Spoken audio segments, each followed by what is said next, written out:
వారాహి నవరాత్రుల సందర్భంగా 150 మంది ఋత్వికులతో సహస్ర చండీ మహాయాగం సంప్రదించండి.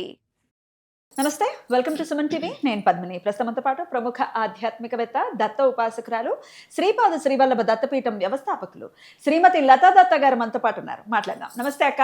నమస్తే రా పద్మిని. అక్క, జూన్ 22 నుంచి చాలా అద్భుతంగా అంబుబాచి వేడుకలు చాలా అంగరంగ వైభవంగా కామాఖ్యలో జరుగుతాయని వింటూ ఉన్నాం. బట్ ఎప్పుడు చూడలేదు. ఎప్పుడైనా వెళ్ళారా కామాఖ్యకి?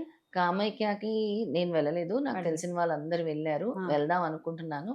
కాకపోతే అక్కడ జరిగే విధి విధానాలు తెలుసు. ప్రతి సంవత్సరం కూడా అమ్మవారికి ఇది ప్రత్యేకమైన పండుగ. చాలా పెద్ద ఎత్తున చేస్తారు. ఎందుకంటే ఆ 3 రోజులు కూడా అమ్మవారి యొక్క వస్త్రం కోసము అసలు అది చాలా అంటే ఎంతటి పవిత్రమైన వస్త్రంగా భావిస్తారంటే అది వస్తే చాలు ఇంకా మాకు అనుకున్న జరుగుతుంది అని దానికోసం పోటీ పడతారనమాట. ఆ 3 రోజులు కూడా అమ్మవారి కోసము ప్రత్యేకంగా గుడి తలుపులు కూడా వేసేస్తారు. తర్వాత దర్శనాలు ఉండవు. తర్వాత పండుగల నిర్వహిస్తారు. అప్పుడు అమ్మవారి ఆది పరాశక్తి ఎవరో కాదు, మన కామ్యాలు నెరవేర్చే తల్లి ఆవిడ కల్పవల్లి. ఆ అమ్మవారిని మనందరం పూజించుకోవాలి ఖచ్చితంగా. జూన్ 22 నుంచి మన కామ్యాలు కూడా నెరవేరాలంటే ఇక్కడ కూడా పూజించుకో. మన ఇంట్లో దేవుడు రూమ్ లో పూజ గదిలో కూడా కూర్చొని చేసుకోవచ్చు. కానీ దీనికి ఒక ప్రత్యేకత ఉంది పద్మిని. ఆ పూజ చేసేటప్పుడు ఎర్రటి వస్త్రాలు ధరించి చేస్తే మంచిది. రెడ్ కలర్, అలాగే మనం కామాఖ్య వెళ్ళిపోవాల్సిన అవసరం లేదు. మన ఇంట్లోనే మనం చక్కగా చేసుకోవచ్చు. ఆ పద్ధతినే చెప్తున్నారు. ఆ పద్ధతిని చెప్తున్నాను. జూన్ 22 నుంచి 26 వరకు అక్కడ జరుగుతుంది. మనం జూన్ 22 నుంచి 29 పౌర్ణమి వరకు చేస్తే మంచిది. అష్టమితో మొదలుపెట్టి పౌర్ణమి వరకు. అప్పుడు మన సర్వ కామ్యాలు కూడా నెరవేరుతాయి. సరే. ఎర్రటి వస్త్రాలు ధరించి దీపం, మనం పెట్టే దీపము ప్రత్యేకంగా ఉంటుంది. హార్ట్ షేప్ లో తయారు చేసుకోవాలి దీపాన్ని. హార్ట్ షేప్, మన గుండె షేప్, హార్ట్ షేప్ ఎలా ఉంటుంది అలా దీపాన్ని తయారు చేసుకోవాలి. 2 ఒత్తులు వేయాలి, అటు ఇటు 2 కోణాల్లో వేయాలి. ఆ దీపాన్ని తయారు చేసుకునేటప్పుడు ప్రత్యేకంగా బియ్యపిండి, బెల్లము, పాలతో తయారు చేసినప్పుడు దాన్ని పిండి దీపంలా దాని నిండా కుంకుమ వేయాలి. కుంకుమతో నింపేయాలి. లేదా కుంకుమలో రోజ్ వాటర్ కలిపి మొత్తం ఎర్రటి ప్రమిదలా తయారు చేయాలి. రెడ్ కలర్ హార్ట్ షేప్ లా తయారు చేసి దాంట్లో నువ్వుల నూనె కానీ ఆవ నూనె కానీ వేసి 2 దీపాలని వెలిగించాలి. 2 హార్ట్ షేప్ లాంటి ప్రమిదలు చేసుకుంటాము, వెలిగిస్తాం. అలా వెలిగించుకోవాలి. హార్ట్ షేప్ ప్రమిద ఒకటే, కానీ ఒత్తులు 2 ఒత్తులు వేసి చేయాలన్నమాట. 2 దీపాలు అందులో వెలిగించాలి.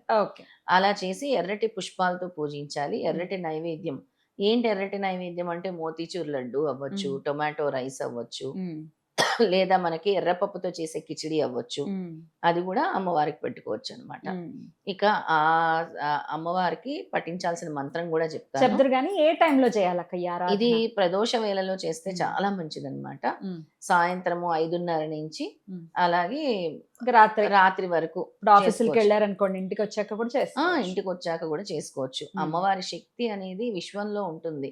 ఆ యూనివర్స్ నుంచి తీసుకోవాల్సిన శక్తి మనని అలైన్ చేస్తుంది అనమాట. మన యొక్క చక్రాస్ ని కరెక్ట్ ప్లేస్మెంట్ లో పెడుతుంది అమ్మవారి యొక్క ఎనర్జీ. అందుకని ఈ 9 days, మనం 22 నుంచి తీసుకొని 29th వరకు అంటే 9 days అవుతుంది. 9 రోజులు చేయలేమన్న వాళ్ళు జూన్ 22 నుంచి 26 వరకు చేసుకోవచ్చు అన్నమాట. అలా అమ్మవారిని పూజించుకొని ఎవరైనా మీ ఇంటికి వస్తే చక్కగా అమ్మవారి స్వరూపంగా భావించి వాళ్ళకి ఎర్రటి బ్లౌజ్ పీసు, ఎర్రటి గాజులు సమర్పిస్తే మంచిది. అలాగే మీరు చీర పెట్టుకునే స్తోమత ఉన్నా మంచిది. ఆ సమయంలో ఎర్రటి వస్త్రాలు మీరు దానం చేసిన, ఇప్పుడు అమ్మవారి గుడి పూజారులు, అమ్మవారి సాధన చేసేవాళ్ళు, అమ్మవారి ఉపాసన చేసేవాళ్ళు చాలా మంది ఉన్నారు స్త్రీలు. అలాంటి సువాసినీలకు కూడా మీరు చక్కగా ఎర్రటి చీర, ఎర్రటి గాజులు, పసుపు కుంకాలు ఇవ్వచ్చు అనమాట, అమ్మవారిగా భావించి. అలాగే ఆ సమయంలో అమ్మవారి యొక్క స్తోత్రము, అలాగే అమ్మవారి యొక్క లలితా సహస్రనామం పారాయణం చేసినా కూడా విశేషమైన ఫలితము. అలాగే అమ్మవారి స్తోత్రం ఏంటంటే ఓం క్లీం క్లీం కామాఖ్యే దేవియే నమః. ఓం క్లీం క్లీం కామాఖ్యే దేవియే నమః. ఓకే. కామాఖ్య దేవియే నమః. ఓం క్లీం క్లీం కామాఖ్య దేవియే నమః. అది మంత్రం చేసుకోవడానికి. ఎన్నిసార్లు చదవమంటారు? 108 సార్లు నుంచి 1008 సార్లు వరకు. అంటే మీకు ఓపిక ఉంటే రోజుకి 10 మాలలు చేస్తే 1008 సార్లు అవుతుంది. అయిపోతుంది. 10 మాలలు చేసుకుంటే చాలా చాలా అద్భుతంగా మీ కామ్యాలేంటి, సంకల్పాలేంటి, మీ యొక్క స్థితిగతులు మారిపోతాయి.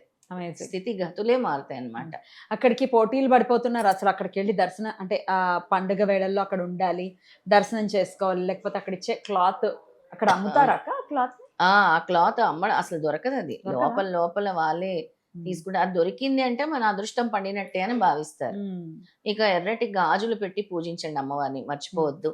అలాగే కిల్లి తప్పకుండా పెట్టండి అమ్మవారికి. రోజు తాంబూలం పెట్టి దాన్ని మీరు స్వీకరించండి. అప్పుడు భార్యాభర్తల అన్యోన్యత కూడా పెరుగుతుంది, దాంపత్య జీవితం కూడా చాలా బాగుంటుంది. Amazing, amazing. చాలా అద్భుతంగా తెలియజేశారు. అక్కడెక్కడో మేము వెళ్ళలేకపోతున్నాము అనుకునే వారికి కూడా ఇది చక్కగా ఉపయోగపడుతుంది. అవును. అట్లాగే ఈ మగవాళ్ళు ఆబ్వియస్ గా మరి అక్కడికి వెళ్ళేది, అక్కడంతా లాలూచీలు అవన్నీ చేసేది, ఆ క్లాత్ ని ఎవరికి సామాన్యులకి రాకుండా, సామాన్యుల చేతిలోకి రాదు. ఇంతమందికి ఎలా వస్తుంది పద్మిని? ఎవరు అదృష్టవంతులో కొంతమంది వరకు మాత్రమే ఇది వస్తుంది. అందుకే మనకు అదృష్టం ఉండాలి. అమ్మవారి దర్శనం అవ్వాలన్నా, అమ్మవారి క్షేత్రంలో మనం అడుగు పెట్టాలన్నా, అమ్మవారి ప్రసాదం మనకి దొరకాలన్నా. ఇంకా జంతు బలులకి ప్రత్యేకత. అక్కడ జంతు బలులతోనే పూజ చేస్తారు. ఎందుకంటే ఆ అమ్మవారికి అదే అక్కడ సాంప్రదాయం, అక్కడ సాంప్రదాయమే అదనమాట. అక్కడ అలాగే సాత్వికంగా చేసుకునే పద్ధతి చెప్పాను, నైవేద్యాలు కూడా చెప్పాను. మీకు తగిన విధంగా మీరు అమ్మవారికి ఏదో ఒక నైవేద్యం మీరు పెట్టుకోవచ్చు. రైట్.